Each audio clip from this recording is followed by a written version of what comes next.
Bueno, buenas tardes.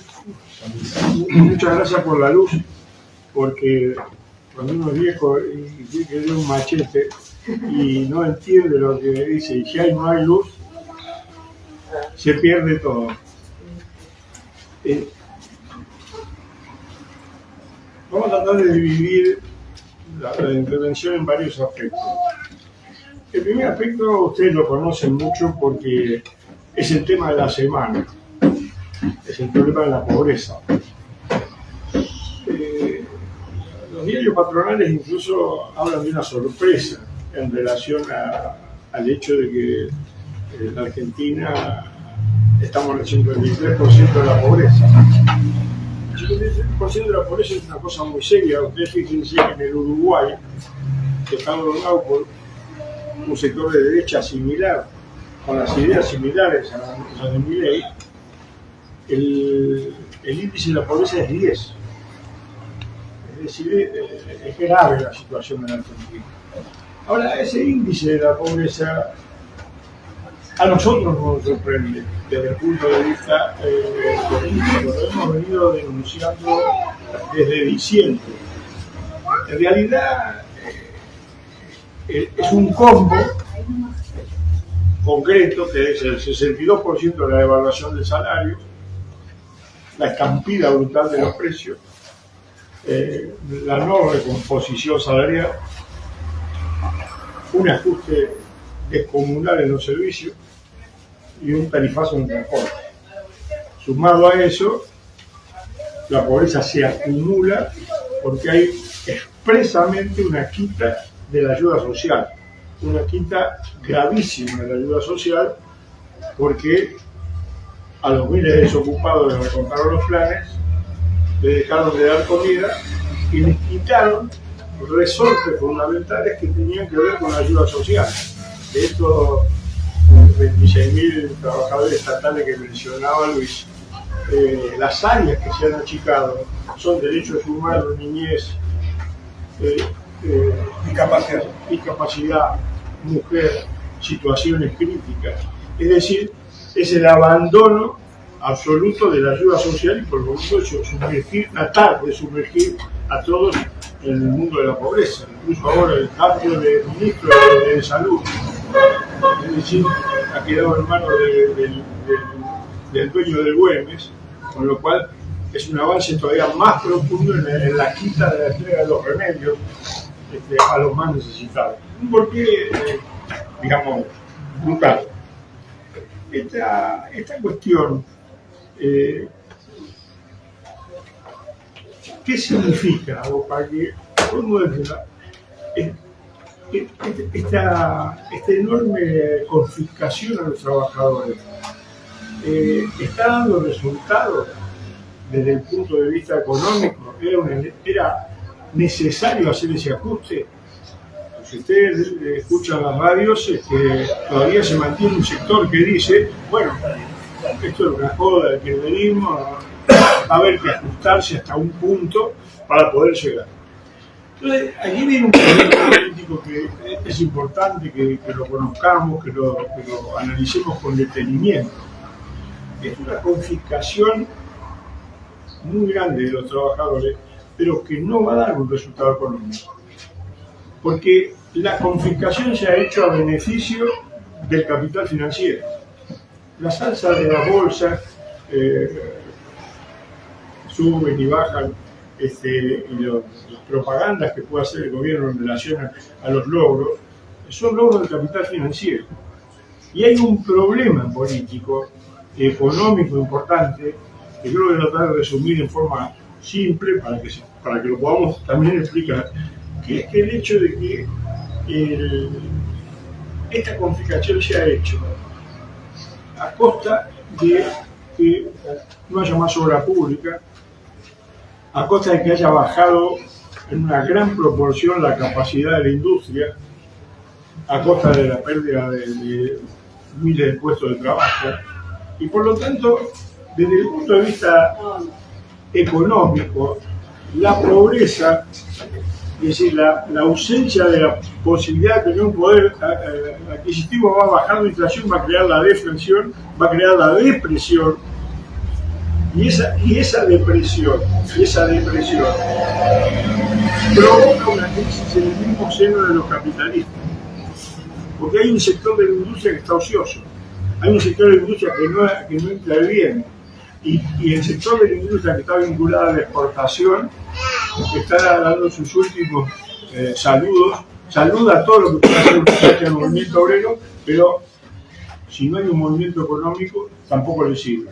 Y el sector exportador de la Argentina, tiene una devaluación del peso. Entonces, ¿por qué? Porque la caída impresionante del achatamiento del propio dólar no favorece las exportaciones. Entonces estamos en una verdadera crisis en la economía, porque los propios grandes sectores de la burguesía ven que el resultado de la pobreza, que el resultado de la pobreza de los trabajadores no alcanza para que puedan tener una evolución económica de sus propios negocios. Entonces el gobierno está en una situación, digo para no darle tanto dramatismo a este gobierno, puede ser un gobierno histórico contra la clase obrera.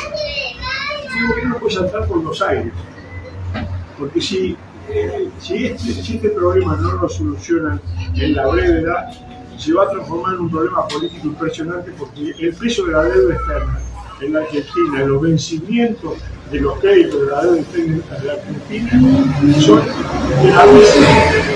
La Argentina está, todavía escribió un artículo, lo que lo pueda leer, que se llama Milei en la cuerda floja, porque si no hay financiamiento, y el financiamiento en general en los grandes capitales llega cuando hay alguna garantía jurídica. Es decir, cuando hay una estabilidad económica en un país que dice, bueno, yo acá invierto, me llevo la del león, pero estoy tranquilo, creo que esto va a durar. Entonces, aunque amenacen ahora con privatizar aerolíneas, ¿quién compra aerolíneas? ¿Quién la compra? ¿Qué seguridad jurídica hay en la compra de la aerolínea? Entonces, el gobierno está en una situación de crisis. Es decir, ataca al movimiento obrero, pero desde el punto de vista de las soluciones económicas del país no le da ninguna solución. Entonces, el análisis hay que tomarlo no solo en el ángulo del ataque, sino también hay que tomarlo en el ángulo de las propias contradicciones. Y ojo, que en la Argentina, todas las grandes revoluciones que se produjeron, todos los grandes levantamientos que se produjeron en momentos donde parecía que la situación de la burguesía hacía tabla rasa. El cordobazo se hizo en una dictadura. Es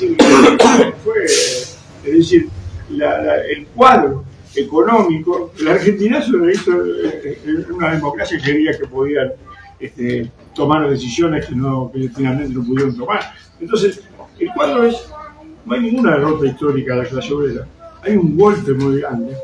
Esta charla creo que está denominada ¿cuál es la situación de la clase obrera en este momento? ¿No? Acá hay que analizar este problema con detenimiento. La situación de la clase obrera está en manos de la burocracia sindical, está en manos de un grupo independiente de activistas, o la corriente del activismo independiente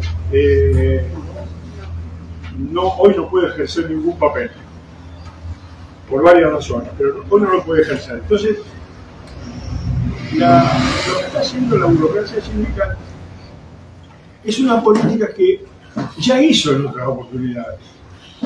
Es decir, la burocracia sindical negoció con todo el gobierno de derecha que hubo en este país y también con los milicos. Es decir, que no es nuevo eso. Lo único que lo hace, la burocracia sindical está mucho más débil desde el punto de vista histórico que otras veces, y entonces ahora la negociación les toca de cerca sus propios beneficios. La negociación representa su propio beneficio porque el gobierno quiere hacer recortes en la propia burocracia.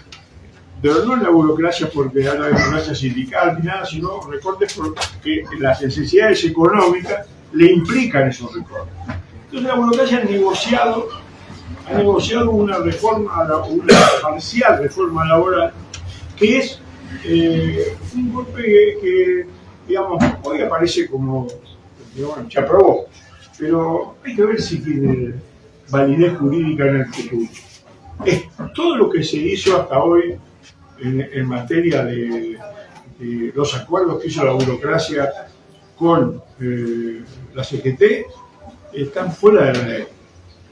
Por ejemplo, este inmenso blanqueo de trabajadores, que es un sistema muy grande de precarización, es ilegal.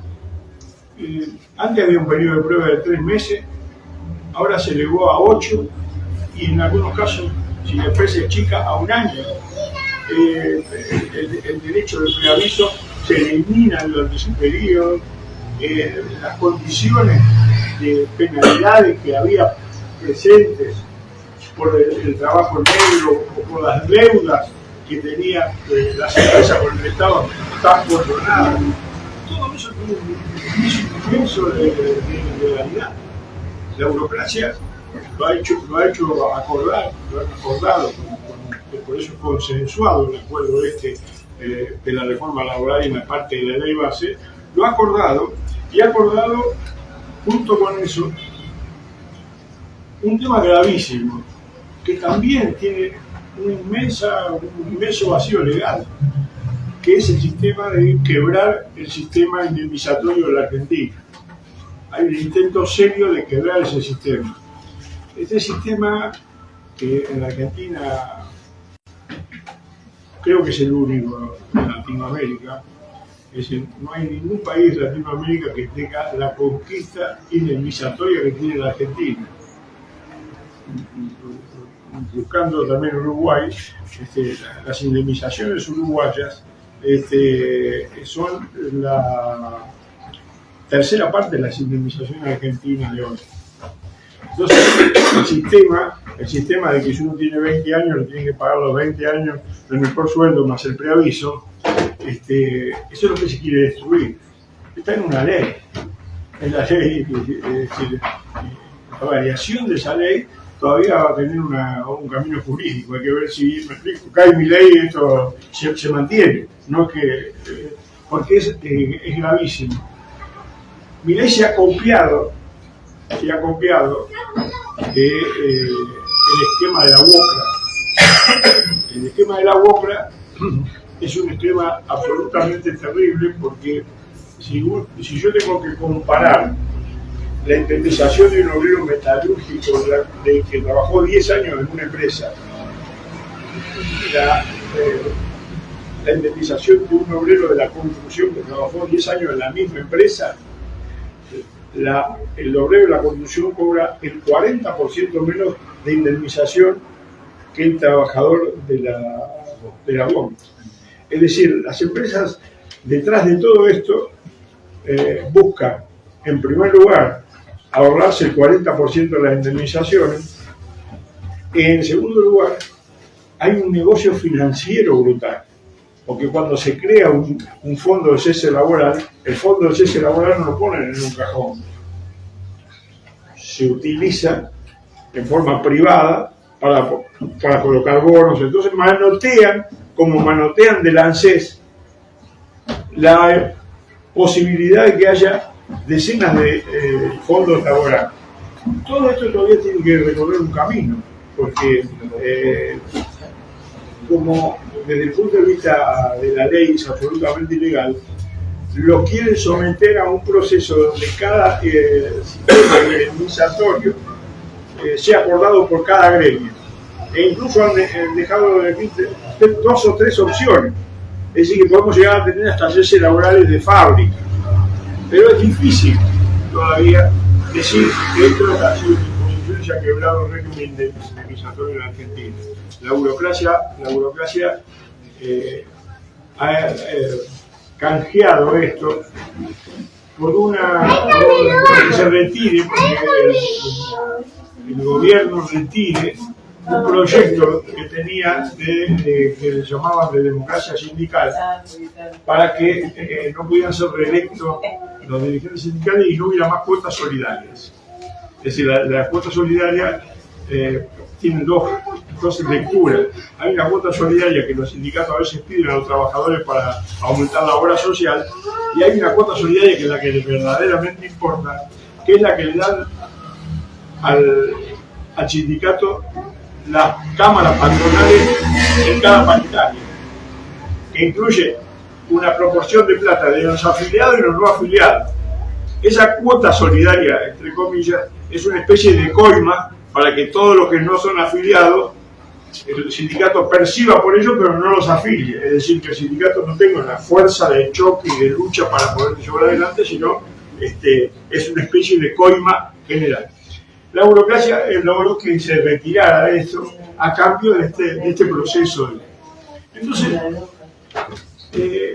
tenemos una situación de esa naturaleza con la burocracia. Aprovecho para señalar lo de la CTA, porque lo de la CTA es, desde el punto de vista político, el fin de la CTA. La CTA no existe más. Es decir que existe la CTA es una... ¿cómo decirlo? Es darle demasiado, porque la CTA se hizo bolsa. La CTA se creó desde el punto de vista político con una expectativa enorme en los trabajadores. Hizo un congreso en el Luna Park, el que le ideó de Llenaro tenía una hipótesis de que a partir de eso se abriera una nueva central de trabajadores, pasara al movimiento obrero industrial, a esa CTA más democrática, y se terminara la CGT. La que se ha terminado es la CTA, y hoy de Llenaro es concejal de PJ en Lanús. Es decir, se derrumbó la CTA. Yo lo que hablo de unidad, la unidad con los intendentes, es nada más que decir esto. La CTA es una agencia tardía del kirchnerismo en los sindicatos, pero tardía, porque como no pudieron penetrar el movimiento obrero industrial, simplemente ha quedado relegada a los gremios estatales, y dentro de los gremios estatales el principal rubro de la CTA, que la CTA quiere entrar a la CGT, ya que han manifestado largamente que quieren entrar a la CGT. Después la CGT autónoma, que es ATE, y una serie de gremios que no existen. Desde el punto de vista gremial hay gastronómicos que van a la OIT, y los trabajadores gastronómicos de la CTA son los que hacen el catering a la directiva de la CTA. No existe. Es decir, se ha dilapidado eso. No hay unidad que valga con los intendentes. Entonces, todo esto que dice Luis, de los dirigentes de ATE bonaerenses, es lo siguiente. La unidad significa que nosotros tenemos que, desde el punto de vista de los trabajadores, relegar cualquier reclamo para que electoralmente el PJ recomponga la situación en el país, y como la mantenemos en Buenos Aires, nosotros vamos a dejar pasar todo lo que sean los ataques en Buenos Aires en nombre de que no podemos joder con la unidad. Entonces, la clase obrera tiene ese gran freno colocado en sus direcciones, y que hoy actúan de esa manera. Pero uno dice lo siguiente: bueno, pero entonces, ¿cómo se sale de esto? Hay que analizarlo con detenimiento, porque no es que decir, bueno, vamos a la huelga general. Hay que analizarlo con detenimiento. Hay un proceso, ha comenzado un proceso que tiene que ver con la resistencia de los trabajadores, o la posibilidad de que los trabajadores quiebren este gobierno. Analicemos esto con detenimiento. El gobierno tiene 8 meses. 8 meses. No se ha producido la caída del gobierno, o la explosión del gobierno que se consideraba en muchos casos, fundamentalmente al lado del peronismo, que el gobierno iba a caer a corto plazo. El peronismo ha colaborado enormemente con todas las leyes bases, que eso no se lo voy a contar a ustedes porque han entregado todo lo que han podido entregar. Pero el derrotero de la clase obrera es lo que importa. Porque En este sentido, hay manifestaciones que permiten ver que puede haber un proceso político en el mediano plazo de una importante resistencia, de un importante conflicto obrero en la Argentina.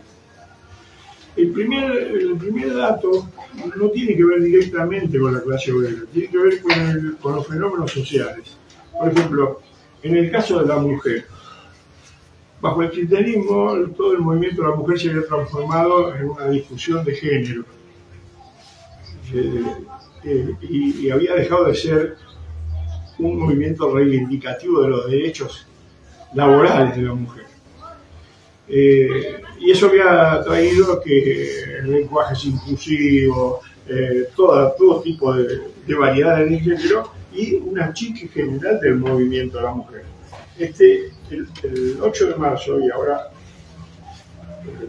posiblemente el 8 de marzo que viene, se produjo una primera manifestación casi de 30.000 mujeres que ya no tenía nada que ver con el problema de género. Incluso el lenguaje inclusivo se ha ido cayendo porque los problemas son mucho más graves. El movimiento de las mujeres es un movimiento mucho más profundo que lo que lo llevan adelante los feministas. El movimiento de las mujeres en la Argentina fue el más grande movimiento que hubo en el 2001, porque cuando los hombres no tuvieron más trabajo, las mujeres se hicieron cargo de su familia, se hicieron cargo de sus hombres y se hicieron cargo de todo. Y generaron un movimiento enorme que ese movimiento se va a recrear. Se va a recrear pronto, porque las conquistas que se sacan las van a hacer recrear en muy poco tiempo. Lo mismo pasaba con la juventud. Usted sabe que un sector muy grande de la juventud votó a Milei. En las universidades era cagarse. Votaron a Milei. El conformismo con el peronismo, la entrega de los kirchneristas, Alberto Fernández, todo lo demás, hicieron que votaron a Milei. Sin embargo, los problemas de la educación y los problemas de la universidad no se resolvieron con Milei, sino que se agravaron. Y tuvimos, hace unos meses, una marcha universitaria gigantesca. Esa marcha universitaria gigantesca fue importante porque se hacía al calor de reclamos que estaban dirigidos por los propios rectores de más beneficios para la universidad, es decir, más presupuesto para la universidad. Cuando el gobierno les tiró un presupuesto para la luz y para que funcionara la universidad y no tiró presupuesto para que se desarrollaran becas, ayudas universitarias, el problema siguió planteado. Y en pocos días vamos a tener una nueva marcha universitaria que va a ser gigantesca. Entonces uno dice lo siguiente: bueno, han pasado 8 meses, se van estructurando las cosas.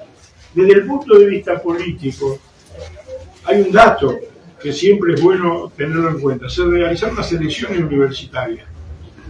En esta selección universitaria, la izquierda jugó el papel, ahora vamos a ver el papel de la izquierda marginal, pero lo más importante de la elección universitaria es que la corriente de Milei no pudo armar una dirección. ¿Entienden? Los radicales o los peronistas, cuando gobernaron, crearon a su vez una dirección universitaria afín que les permitió dirigir muchos años la universidad. Es tanto así que la Franja Morada todavía por haber obtenido aquello, todavía dirige una parte de la universidad. Milei no pudo construir nada. Es decir, que si no pudo construir una corriente de opinión favorable en la universidad, está condenado a que la juventud lo abandone. Y ya este fenómeno ya se está produciendo lentamente. Posiblemente la reforma universitaria, la marcha universitaria, profundice eso, porque la línea de Milei no va a ser aflojar más plata para ninguna carrera que no tenga que ver con alguna cosa productiva. Por lo tanto, todo lo que es social lo ha tirado abajo. Por eso eso ha generado la reacción de un sector universitario, el CONICET, que no son movimientos de masa, pero son movimientos que indican un estado de conciencia de un sector de la población profesional que creyó que votando a Milei se sacaba de encima a Alberto Fernández y toda la red vinculada con Cristina y con el aparato más general de la sociedad. Y en el movimiento obrero, ahí voy a discrepar un poquito con Luis, pero cariñosamente, las paritarias en la Argentina, vamos a ver cuándo se mueren. Ahora las han parado, pero desde el punto de vista político, ustedes fíjense que los conflictos, la burocracia no ha podido resolverlos con paritarias. Por ejemplo, el gremio siderúrgico, ¿qué importa? No es el gastronómico de la CTA. El gremio metalúrgico tuvo 5 meses para resolver las paritarias. Y tuvo para resolver las paritarias en un cuadro de efervescencia de los trabajadores. Hubo un paro de 24 horas, uno de 48, uno de 72. Cuando estaba planteada la huelga general, decidieron sacar el proceso de paro progresivo e impulsar. Es decir, el movimiento obrero, cuando vaya encontrando caminos reivindicativos, va a saltar por los salarios. Ahora, por ejemplo, estuve el otro día en un curso sindical sobre el peaje. El problema del transporte se ha transformado en un problema político salarial increíble para los trabajadores. Es decir, el salto de los molinetes significa el hecho de que va a haber una explosión. El subte se va a dar 700 pesos el lunes y los trabajadores no tienen posibilidades de ir a trabajar. Es decir, el problema del transporte, el problema del viático se ha transformado en un problema que va a generar un reclamo salarial. Entonces, el cuadro general que nosotros planteamos tiene que ver con este problema. ¿Cuál es la táctica que deberíamos tener desde el punto de vista político en un cuadro donde no es que mañana nos demos la huelga general y la huelga general se hace? En primer lugar, estamos haciendo un esfuerzo en la agitación. Y creo que hay que prestarle atención porque creo que el esfuerzo que hacemos, aparte de ser el esfuerzo económico, el esfuerzo político, es tratar de cada 15 días sacar un volante de esclarecimiento y que se está repartiendo por lo menos en 60 lugares medio estratégicos de la clase obrera. Eso nosotros le damos una gran importancia, porque si mañana va a haber una reacción de la clase obrera, no va a ser en una pyme, se va a desarrollar en la Sindar, se va a desarrollar en la General Motors, se va a desarrollar en Volkswagen, se va a desarrollar en las grandes aceiteras, en sus grandes desarrollos. Y esto tiene su importancia. Fíjense que el conflicto aceitero,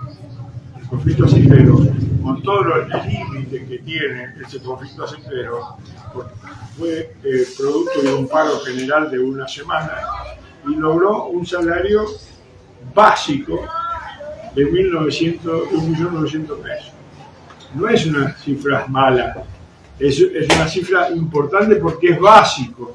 No es el conformado tradicional de Argentina, que es un salario chiquito y todo trabajo de tajo, presentismo, producción, horas extras, etcétera, etcétera, etcétera. Entonces, hay un cuadro que se va formando. Ese proceso tenemos que ayudar a desarrollarlo. Ayudar a desarrollarlo significa, primero, decir las cosas como son. En ese sentido, la izquierda del FITU no ha ayudado. Hoy la izquierda del FITU, dominada por el PTS, ha elegido el camino de alguna manera que esbozó Luis con el secretario general de antes, con el kirchnerismo. Es una alianza política que les permita incluso armar un gran bloque. El Partido Obrero ha dejado de ser el Partido Obrero que ya era, se ha desmembrado desde el punto de vista político, ha perdido peso específico, perdió las internas con el PPDS, no está en condiciones de validar ninguno y ahora se encuentra con un problema adicional que un sector de la propia izquierda del FITU considera muy seriamente, si tiene que estar en el Partido Obrero, no es el nuevo FITU, sino que si no se amplía en ese sentido la entrada del MST al FITU, cumple ese papel.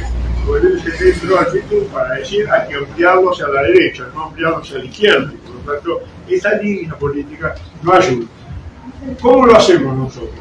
¿Cómo tratamos de hacerlo? Nosotros estamos parando un partido que empezó de nuevo. El partido después de 50 años, hemos en 4 años y medio logrado parar un partido que empezó de nuevo. Este partido que empezó de nuevo empieza a tener una pequeña repercusión en el cuadro general de la izquierda, una pequeña repercusión entre un sector del activismo. Nos está yendo muy bien en las agitaciones de fábricas, en la Hacienda se venden hasta 40 periódicos en las agitaciones que hacemos. En Campana estamos haciendo agitaciones que venden 30 periódicos, está comenzando a producir un cierto resultado este proceso de agitación. No va a ser simple, nos va a llevar un tiempo, vamos a atravesar incluso un proceso electoral complicado, ahora, que son las elecciones de medio término, complicado porque la izquierda no está en una buena situación, y desde el punto de vista político, nosotros creemos que tenemos que afirmar esta idea.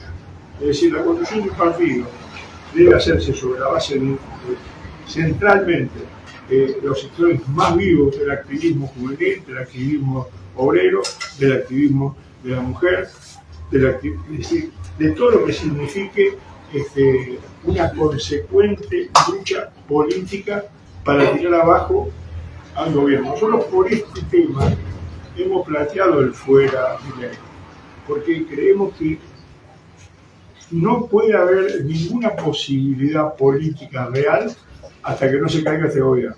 Es decir, que la línea política de fuera Milei tiene que ver con ese proceso. Es un gobierno profundamente antiobrero, desclasado. Uno lo ve hasta en las intervenciones políticas que tiene, y el peronismo no va a dar salida a esto. El peronismo está en una crisis muy profunda, posiblemente alinee todas sus fuerzas para ver si recompone algo, pero desde el punto de vista político creemos que lo más importante es decir las cosas como son. Si nosotros decimos las cosas como son, posiblemente tengamos una posibilidad de crecer como corriente política. Hay que explicarlo con paciencia, hay que desarrollar estas ideas, hay que vender el periódico.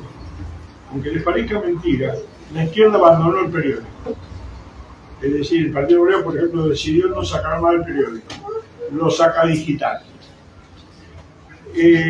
Lo hace en nombre de las nuevas modalidades, pero sin embargo,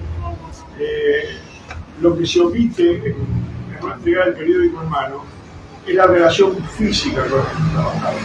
Es decir, a ella le lleva el periódico y discutimos qué le parece, mientras que en las redes sociales podemos intercambiar. ¿Me explico? Entonces nosotros hemos tratado con los límites que tenemos de mantener el periódico digital como lo hacen todas las corrientes, pero defender la línea de sacar un periódico, porque nos parece que la llegada física al trabajador a través de un volante o a través del periódico todavía no ha dejado de ser un factor de lucha revolucionaria. No hemos encontrado todavía algo que mandando por la red podemos resolverlo. Es decir, respetamos el proceso político de las redes sociales, pero desde el punto de vista político, el problema del periódico, el problema de la agitación política es uno de los problemas relevantes de este periodo. Es un periodo que la clase obrera está empezando a sacar la conclusión política de que con Milei no va más la cosa, y preguntándose cómo se resuelve ese dilema, cómo se puede encarar una lucha. Van a aparecer los que dicen que el problema se resuelve votando a los intendentes de Kicillof. Va a aparecer ese problema. Estos mismos que votaron todas las leyes de Milei van a decir nosotros somos la solución, pero la clase obrera tiene otra respuesta. Y nosotros apelamos a esa respuesta de los trabajadores. Eso es el motivo de estas charlas, y este es el motivo fundamental de toda la intervención política que tenemos en este periodo. Nada más.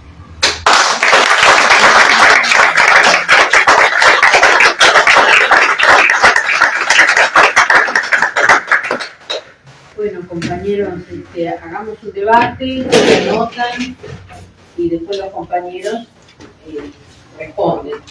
Yo quería hacer un comentario. El miércoles pasado hubo una entrevista con Tulceregger y el ministro de Trabajo, el TN, y trataron de explicar la nueva reforma laboral. Y fue un poco trágico, gracioso, digamos,